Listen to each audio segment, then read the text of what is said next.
meters. You don't know about the meters, like that.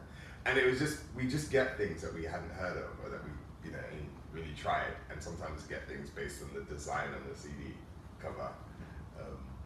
Friggin' heck, I need to start making CD covers. Anyone want to holler at me to make CD covers? I'm about that, but it's just, it's standing out, and you just deciding, I'm gonna get that because it looks good, and then hearing it, and it's like this, exciting period where like, did I actually invest in something good? Or was it? Yeah, I mean, I definitely bought CDs, and records and albums, or 12 inches. Yeah. Sometimes based on the design. Like we're looking at this cover, and that might be enough for people. Yeah. Shout to Soul Jazz Records and 500% Dynamite. I miss doing that. Definitely miss doing that. But I still can, obviously. You still these can. still exist. It's just it's all digital now, which helps that I do digital work. Now it's funny because I think music has always been a massive, like that kind of subconscious inspiration for me. When anybody asks you who your favorite artist is, an actual painter doesn't come to mind first. Like comic artists don't come to mind first. Musicians come to mind for me, and I just remember always thinking to myself, oh, I want to be as good an artist as so and so is a musician, rather than oh, I want to be the next Van Gogh, or I want to be the next this and the next that. I don't know. I didn't have that connection like that. For me, it was kind of the life that I lived around. And when you're painting, when you're drawing, music was always the thing that I'd have on to help me kind of concentrate and get inspiration and vibes and all of that sort of stuff. Someone mentions the word artist, and I immediately think musician, producer, singer. I used to, But now it's just a blurred term that doesn't kind of mean one thing for me. It just means people that create stuff, or people that create art, and I think that's more what it means for me now. I think it depends on the scene, because so many people used to. I used to walk around. I used to go to events, whatnot, and I used to say, people used to ask me, "Oh, so what do you do? What are you up to?" And I'd say, "I'm an artist." And we go, "Oh yeah, you got a mixtape?" I was like, nah, not that type of, an artist. And they're like, oh, I used to get that so much. Honestly, I think it's because I'm black, and they don't really expect me to be like somebody who draws and paints as much. They expect me to be like an MC or something like that. It used to always make me laugh, and then I showed them my work, and they'd be like, oh, I got that so much, mate. Trust. That's weird. And would that be in venues, like in clubs, and I'd be all over the place. That'd be just all over the place. Yeah. That's interesting, isn't it? It might have just been the age that I'm coming up in, because I think, I don't know. How old are you now? I'm 29, 10 and 30. Fine. So I've got 10 years on you. Jeez. But this is what's interesting is that I think when we're talking about that word, it can and even just beginning to do this podcast and this sort of interview series, it's, although there's a kind of visual premise for it, we're not necessarily, certainly from my point of view and the collective's point of view, when we're thinking about who might end up featuring, for want of a better word, in this discussion, it's definitely not limited to you must be a painter or you must be a sculptor. Do you see what I mean? Because I think just to be creative, just to be an artist these days, it's so, and it always has been in many ways, but definitely more now. What your scope of it. Exactly, the scope of it is I think become more broad. It's. How do you feel about that? How do you feel about that though? Because for me, being an artist when I was younger, that felt like a really unique thing. That felt like, I put time and effort into learning how to paint, learning how to draw. Sure. It was this thing that, it used to get on my nerves when, I don't know, like celebrities or people who weren't, you know, known as being sort of visual artists would come along with their paintings and sell them for hundreds of pounds, like, or dollars or whatnot. And I'd be like, but I've been out here trying to be an artist. Yeah. Well, this is, I mean, yeah, I mean.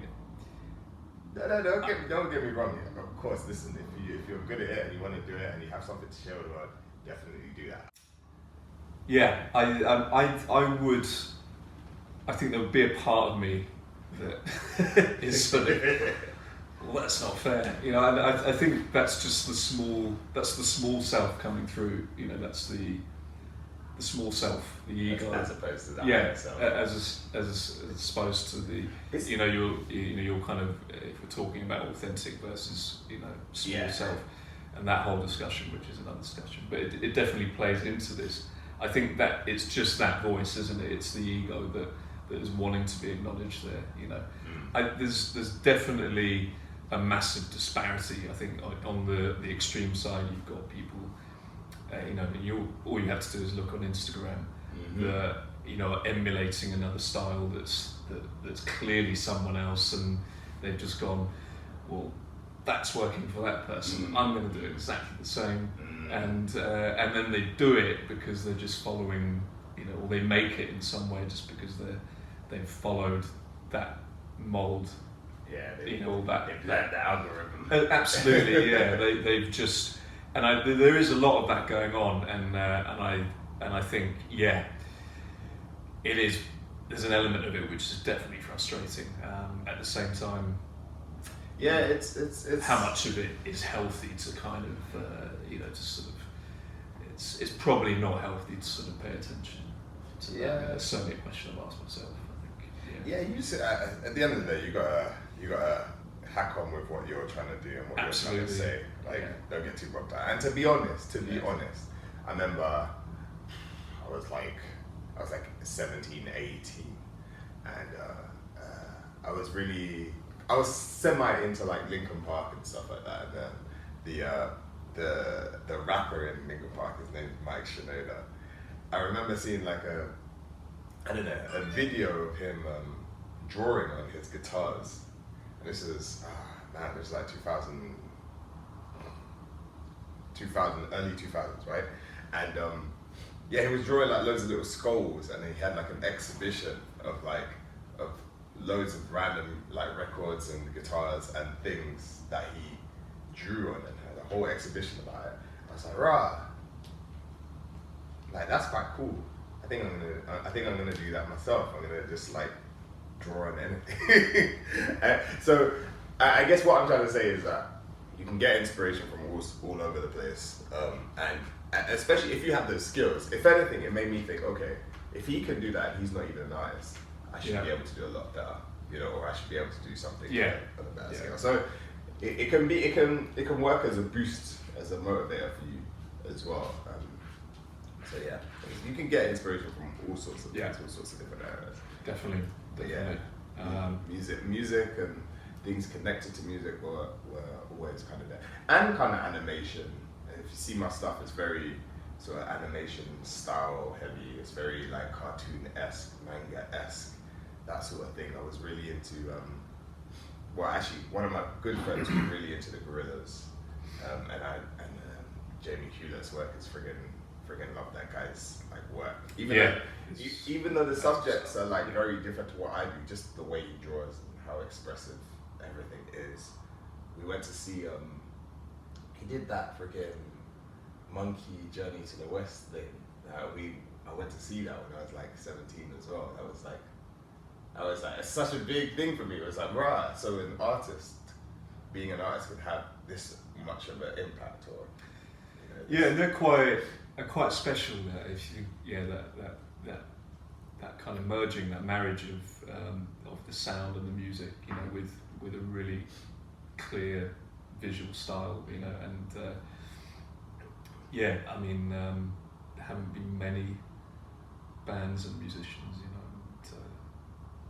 that have done that, I think, successfully. You know, in that, certainly in that way, to the point of to that extent, for sure. Yeah, it's not really been. And you know, if anybody did that now, they'd be like, oh, that's definitely inspired by the gorilla. Absolutely, yeah. I mean, when I think of your work and your practice, there's so many different elements, and it seems like you're successfully realizing all of them, if that makes sense. Is that how it feels for yourself? It might not internally, but from the outside. Is that how it feels? Yeah. I'm glad people get that impression. Just keep up appearances. It's really funny because for me, I think I have a bunch of visuals in my head, and I'm just trying to get them out, whatever way, shape, form I can. I don't know. It's a mixture of things. I just try my hand at a lot of different things. I did art in school. I went to Camberwell, South London, the university. Did like a 2-year course there. I think for me, I've always had this kind of animation-esque style thing going on. This kind of manga-esque cartoon. I was very inspired by computer games as well. Really into like Nintendo growing up, and that kind of always finds its way. It's almost like I try to use the language of games and comics to speak stories of like life or living in London or just different things that go on in my life. And I've never really had. I've always wanted to try my hand at something to communicate that, to get those visuals out one way or another, whether that be through digital art, whether that be through, doing street art and graffiti. I'm really just trying to make whatever's going on in here super clear, trying to get all my inspiration, all my influences out one way form. And I guess that's why I keep trying different things, to be perfectly honest. It's hard though, because you want a consistency. You want people to see you and to know your work as, oh, that's the type of work Wumi does, or that's the Wumzum style and stuff. And I feel like I don't have that, but everybody tells me that they can see my style and things. So I'm trying to figure out where everybody sees that, like, and what it is that everybody sees. See, I think to the trained, not even to the trained eye. I mean, I think if someone's seen what you do over and over again in several different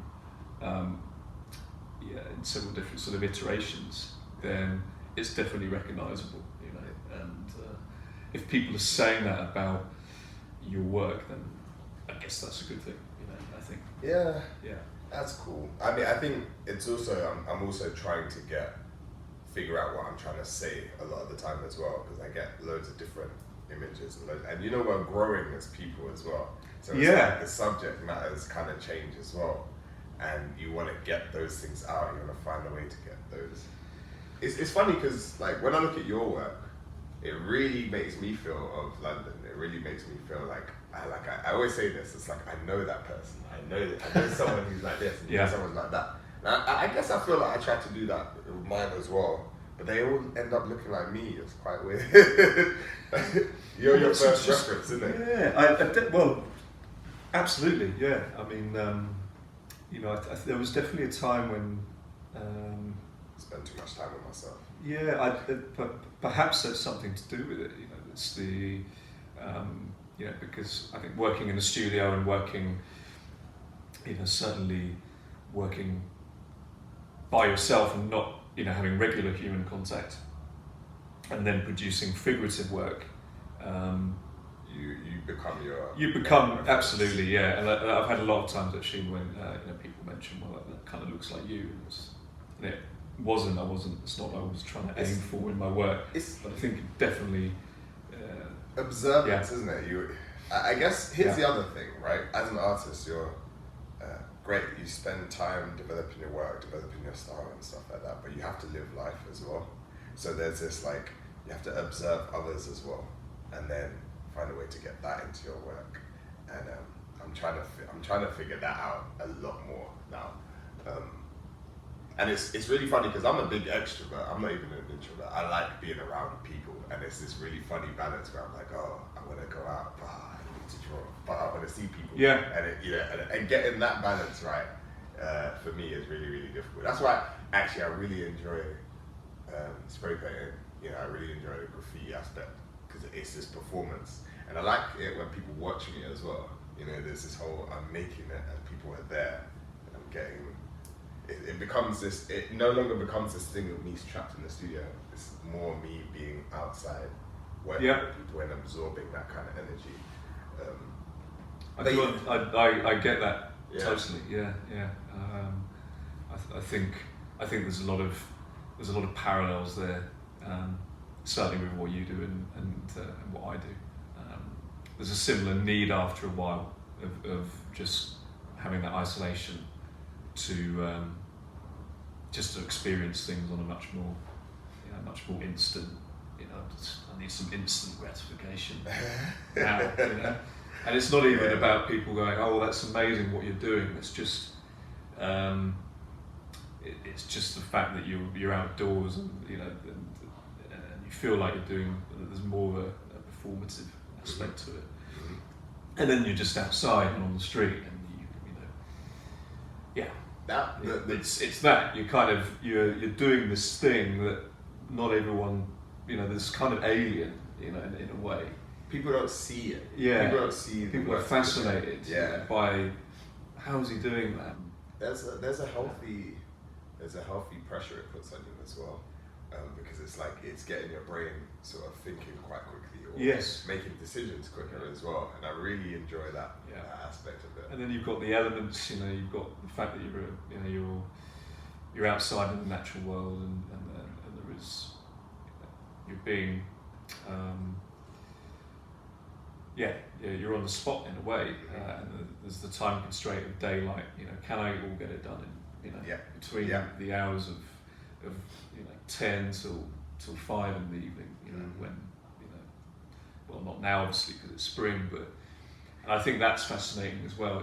And more often than not, you end up producing something that is just more authentic, you know, less fussing around. Yeah. Certainly the case for me, although you've definitely got more experience, you know, from producing stuff outside. I do like that about it. I used to love doing like paint jams, like just some friends or other artists I've seen, and we just go outside and we go with a couple of cans, and we've got limited resources, you know, and limited amount of time, and we're working up, and like you're watching each other to see little techniques that so and so's done, and then you can see if you can add it to yours, and it becomes this big, like on the spot. That it's like a cipher.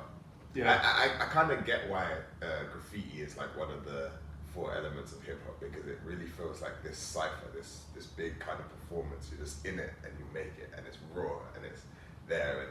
And honestly, doing street art, doing graffiti has really helped me as an artist as well, because I got really trapped into doing digital work and trying to make everything perfect and trying to make everything, which is great. I mean, that's how I get a lot of work, through my digital work, through my stuff online, through my stuff on Instagram. But you know, it really taught me layering. It really taught me, you know, like different techniques, what colors really go well together. I'm colorblind as well. Really? Yeah. So I find it difficult. Me too. Hey. Yeah, it's not that it's a massive hindrance. But that's really interesting. It's not like, you know, when you realize that you have a deficiency in that area, you kind of compensate in other ways. You know, so for me, I'm not the best at colours, even though everyone tells me my work is really vibrant.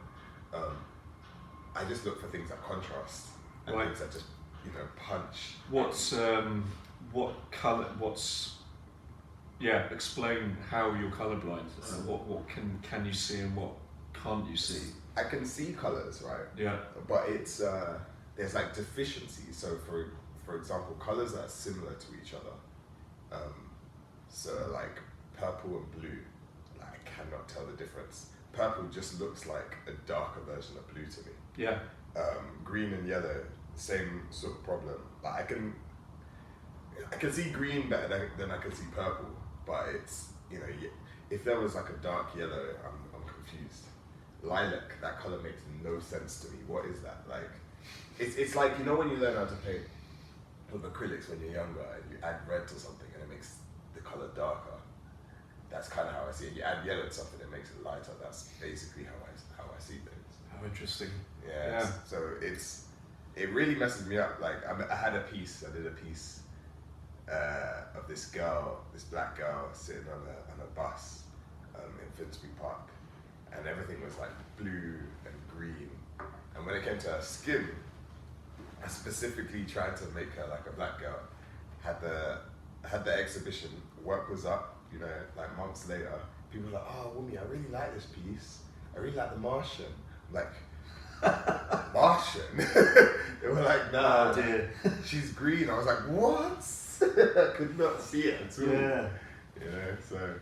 That's so interesting. So it was, green was involved in my realization actually.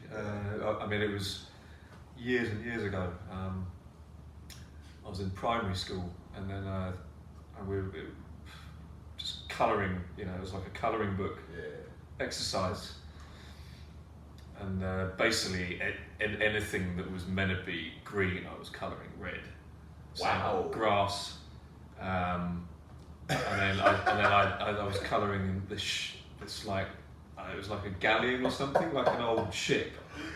And I coloured, instead of it being brown, I coloured it red, and then my teacher was like, that's a bloody ship. Nice red ship. I was like, red? It's not red. I guess the thing that's at the top of my list to kind of explore next is, right, I'm going to work with 3 colours, just 3.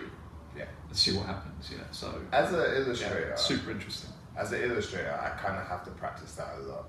But the difficulty that I have is that colours are descriptive for me as well. So, for example, grass is green, not red, green. So I would go out my way to find green, any kind of green. I'm not sitting there thinking of, oh, what colour is the light, which would affect the green, because I can't see colour like that. I'm just thinking descriptively rather than, you know, I guess, express it or artistically. And that's the battle that I kind of have. I sometimes I'll have vibrant colours with, you know, pastel colours on the same piece, just because in that moment I'm thinking, okay, so this is supposed to be this colour, that's supposed to be that colour. When really the best work actually comes when you limit yourself and you just try to make everything work with whatever you got. And again, that's another thing, you know, spray painting has really helped with, because you've only got a limit. Right? It's not a cheap hobby, mate. It's not a cheap hobby. Each of those cans cost money. So you're literally trying to do everything with whatever you have. And sometimes you get the craziest mixes. And you get the most interesting things just because you're limited.